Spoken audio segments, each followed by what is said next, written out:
मध्य प्रदेश की परीक्षाओं में पूछे गए हैं। आज जो प्रश्न पत्र हम लिए हैं वो असिस्टेंट प्रोफेसर एग्जाम का है। याद रखिए दोस्तों, असिस्टेंट प्रोफेसर का करने जा रहे हैं आज आप। असिस्टेंट प्रोफेसर वो भी किसने लिया था? एमपीपीएससी। एमपीपीएससी के द्वारा ये पेपर लिया गया था। अब आप खुद चेक कीजिए कि एमपीपीएससी ने कैसा प्रश्न पत्र पूछा था। रैपिड फायर रहेगा, स्पीड ज़्यादा रहेगी, यानी कि इसमें 200 प्रश्न पूछे गए थे। हम देखते हैं कि 1 घंटे में कितने कर लेते हैं। तो असिस्टेंट प्रोफेसर में पूछा गया ये प्रश्न पत्र है, एमपीपीएससी के द्वारा एग्जाम ली गई थी और हूबहू वही उठाया गया है। आप ये प्रश्न पत्र अगर चेक करना चाहे तो एमपीपीएससी की साइट पर जाइएगा और 2017 में पूछा गया ये ओल्ड क्वेश्चन पेपर है। इस पेपर को करने के बाद आपका दिल गार्डन गार्डन होने वाला है, दिल खुश हो जाएगा। ऐसा प्रश्न पत्र पूछा गया था। यानी कि अब आपको ये नहीं देखना कि आपके कितने सही है, इस पेपर में आपको ये देखना है कि आपके गलत कितने हुए हैं और कहाँ हुए हैं। तो तैयार है सभी? गुड मॉर्निंग, सभी का बहुत बहुत स्वागत है, सभी का बहुत बहुत बहुत स्वागत है और हम करेंगे शुरुआत। और अब होगी यहाँ पर बात आज असिस्टेंट प्रोफेसर 2017 का एमपीपीएससी में पूछा गया हिंदी साहित्य जो है उसका हम यहाँ पर जो है पेपर सोल्व करेंगे और देखेंगे कि कितना आपको आता है। तो चलिए फटाफट फटाफट स्पीड के साथ पढ़ना है। तैयार हो गए हैं सभी? गुड मॉर्निंग, सभी का स्वागत है, सभी को मेरी आवाज़ प्रॉपर रूप से आ रही होगी, स्पीड ज़्यादा रहेगी तो आप अपने आप को जो है तैयार रखिएगा। चलिए शुरुआत करते हैं और पहले ही प्रश्न की ओर बढ़ेंगे। असिस्टेंट प्रोफेसर का पहला प्रश्न ये है, आप खुद भी चेक कर सकते हैं, 2017 में पूछा गया पेपर है ये। पहला प्रश्न है, हिंदी की लिपि क्या कहलाती है? तो नो डाउट हिंदी की लिपि, ये कई बार प्रश्न आया। असिस्टेंट प्रोफेसर एग्जाम 2017 का पहला प्रश्न है, हिंदी की लिपि देवनागरी है, कोई इसमें डाउट है नहीं, कोई दिक्कत भी नहीं है। फटाफट फटाफट आगे बढ़ते जाएंगे और रैपिड फायर है, मैंने पहले ही कहा है। बघेली का क्षेत्र क्या है? तो दोस्तों बघेलखंड एरिया।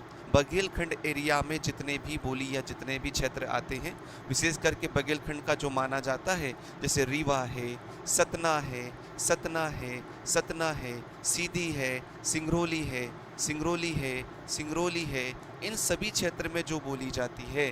उसके बाद शहडोल है, शहडोल है, अनूपपुर है, जबलपुर है, जबलपुर में भी कुछ हद तक बोली जाती है। आंसर यहाँ पर हो जाएगा रीवा। रीवा उत्तर हो जाएगा दूसरे का ए, रीवा बघेलखंड। रीवा को विशेष करके बघेल नरेश के कारण इसका नाम बघेलखंड पड़ा है। रामचरितमानस किस में लिखी गई थी? अगला प्रश्न है, रामचरितमानस किस में लिखी गई थी? तो आप सबको पता है गोस्वामी तुलसीदास ने रामचरितमानस लिखी है। 7 कांड इसमें है। 1574 ईस्वी में लिखी गई है, सन 1574 ईस्वी में लिखी गई है। इसकी भाषा पूछी गई है। इसकी भाषा की बात करें तो भाषा इसकी है संस्कृत निष्ठ, संस्कृत निष्ठ। जबकि ठेठ अवधि किसकी है? ठेठ अवधि जो है वो पद्मावत की है, संस्कृत निष्ठ अवधि। अब यहाँ तो ऐसा कुछ दिख नहीं रहा, अब यहाँ कुछ नहीं दिख रहा तो क्यों व्यर्थ में हम ज़्यादा परेशान हो। हमें तो दिख गया ना कि भाई अवधि है, तो अवधि उत्तर हो जाएगा आपका। सीधे बढ़ेंगे आगे अगले प्रश्न की ओर। कवि कुलकल्पतरु किसकी रचना है? कवि कुलकल्पतरु याद रखिएगा, कवि कुलकल्पतरु यहाँ पर नाम दे रखे हैं।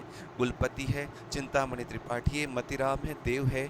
तो कवि कुलकल्पतरु आज के प्रश्न में एक भी गलत नहीं होना चाहिए, क्योंकि आपकी तैयारी जो है वो असिस्टेंट प्रोफेसर लेवल की है। तो अब यहाँ पर देखिए, कवि कुलकल्पतरु की बात करें तो कुलपति की है नहीं, चिंतामण त्रिपाठी है। चिंतामण त्रिपाठी को आचार्य रामचंद्र शुक्ल हिंदी साहित्य का रीतिकाल का प्रथम कवि स्वीकार करते हैं। तो याद रखिए अगला प्रश्न हमारा पहुंचेगा, सुरसागर किस भाषा में लिखा गया है? ब्रज में है, अवधी है, बुंदेली है, भोजपुरी है। फटाफट उत्तर देंगे और सही से देते जाएंगे। यहाँ पर ब्रज भाषा है, अवधी भाषा है, कौन सी भाषा है? तो याद रखिए दोस्तों, कृष्ण भक्ति शाखा के अंतर्गत जितने भी कवि हुए हैं उनकी भाषा अधिकांशतः विशेष करके माना जाए कि ब्रज। बरवे नायक का भेद रहीम ने अवधि में लिखा था, बाकी सबकी भाषाएं ब्रज है। तो यहाँ पर सूरसागर, इसमें सामान्य तौर पे सूरदास की लिखी रचना है, ये ब्रज भाषा में लिखी गई है। फटाफट स्पीड बढ़ाते चले। बिहारी किस काल के कवि है?